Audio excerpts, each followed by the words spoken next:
first question is, before meeting all IID volunteers and going to Turkey, what was your first impressions about Turkey and Turkish people? We have an expression in the United States about the young Turks.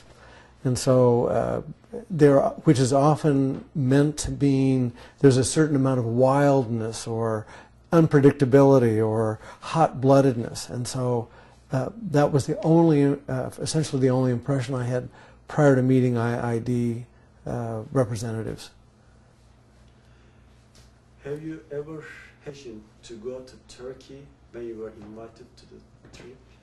No hesitation at all. A delight to be able to encounter such an important culture. Is there any reaction coming from, was there any reaction coming from your families or friends? Or? My parents very much wanted me to go to Turkey because they see, as I do, that Turkey is one of the possible bridge countries between the Christian secular West and the Islamic East, and a critical player in the future of the world. And they were so hoping that I would go that when I hesitated because of other personal and professional commitments, they were mad at me and picked a fight with me. What is your impressions after meeting IID volunteers? What was your impressions about people? Well, Turkish people? When we went to Turkey, everywhere we stopped, we were greeted and hosted by IID volunteers who were bright, thoughtful, fun, attentive, showed up on time. And if they didn't show up a moment later on the cell phone, we knew where they were and when they would arrive. They were so hopeful and so positive in their hosting of us. It was a delight to me. Strike you most in Turkey? Are there anything that you can never forget? The bus station in Ankara was phenomenal. There's nothing in the United States even remotely close to that experience. 3 deckers, 3 layers of transportation hub, hundreds and hundreds of buses. It was one of the most amazing places I've been in the world.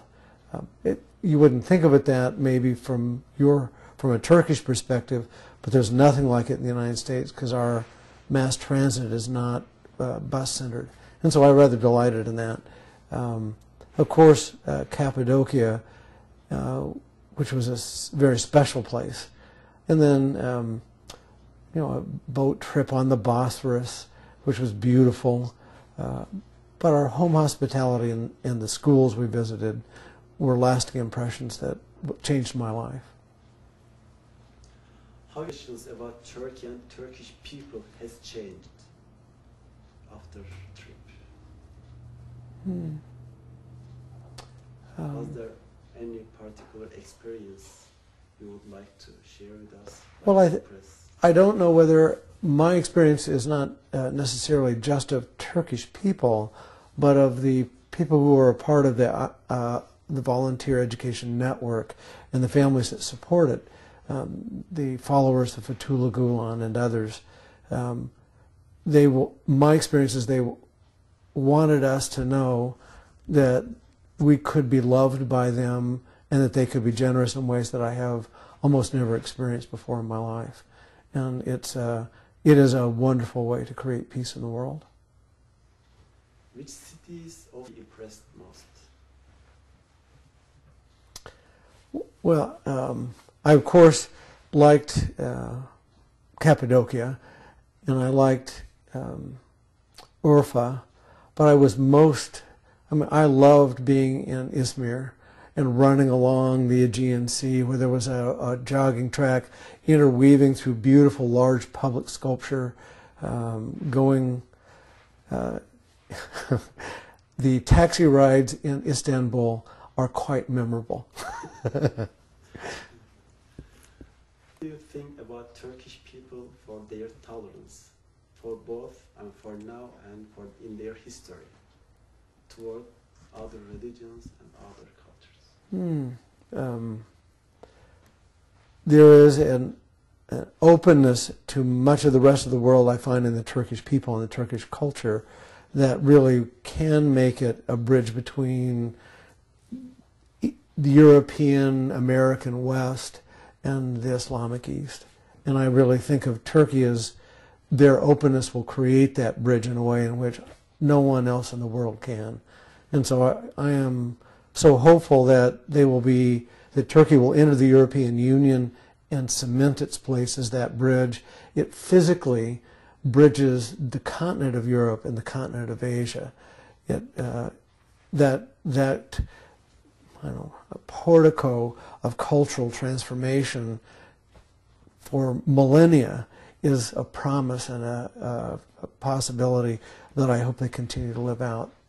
I experienced that openness there through the IID families, and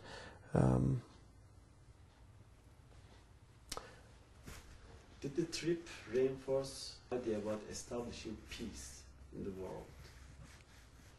Absolutely. The United States and the Soviet Union in part made peace for a variety of reasons. I think in part it made peace because there were decades of citizen-to-citizen diplomacy, and we suddenly realized that the enemies were maybe the governments and not the people, and we as people of the United States began to push our country to make peace. In the same way, when I see IID encouraging people to have face-to-face relationship and to build relationships across the world, I see it as a way of creating peace that is very fruitful. It is for me personally, and for the people who I speak to, and I influence a number of people through my capacities. What would you like? Would you like to go to Turkey again? I would love to go to Turkey again. When we were visiting Yamanlar in Izmir, my son, who was 11, was encouraged to consider coming in high school as an exchange student for a year. I would love to see him go, which would make a reason I would have to go to take him and have to go to come get him. I hope that does happen. Or would you like to go to see some peace schools in other countries? Oh, of course, of course. I believe that peace is possible. I don't think everyone in the world believes that peace is possible, but I do believe that when people like Fethullah Gulen and the IID and the education volunteers and others continue to give their lives to building peace, that peace becomes a possibility. It's a reality in their lives, and therefore it's already in the world. I just want more of it. And second section is going to be Gulen and his schools. Mm-hmm. Have you heard about Fethullah Gulen before going to Turkey? Oh, I had several.